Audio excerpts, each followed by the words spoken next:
a cistern can be filled by a tap in 4 hours. So ஒரு சிஸ்டனை ஒரு டேப்பால் நம்ம fill பண்ணும்போது அதை டேப்பு அது ஏன் நம்ம எடுத்துக்கணும்னா அது 4 hours எடுத்துக்கிறாரு அந்த சிஸ்டனை ஃபில் பண்ணுறதுக்கு. அப்போ அது 1/4 hours அப்படின்னு எடுத்துக்கிறோம். So while it can be entered by 9 hours, அதே சிஸ்டனை இன்னொரு டேப் நம்ம ஓப்பன் பண்ணும்போது அந்த சிஸ்டனில் இருக்கிற டேப்பை ஓப்பன் பண்ணும்போது அது 9 hours எம்டி பண்ணுறாரு அதை.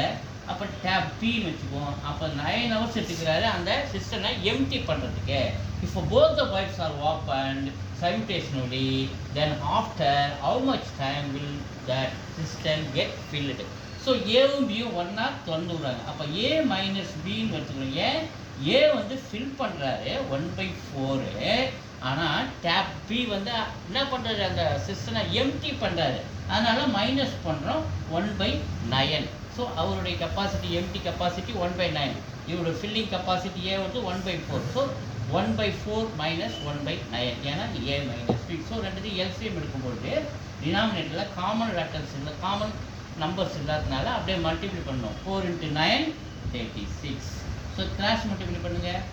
9 1 × 9 9 மைனஸ் இது 1 × 4 4, 9 மைனஸ் 4 5/36. இது நம்ம 36/5 அப்படின்னு மாற்றிங்க. ஸோ 5 டைம் எடுத்தா 1 டைம்ஸ், 5 டைம் எடுத்தா 7 டைம்ஸ் 35. ஸோ மீதி ரிமைண்டரு 1, மீதி ரிமைண்டர் என்ன வரும் 1 வருமா.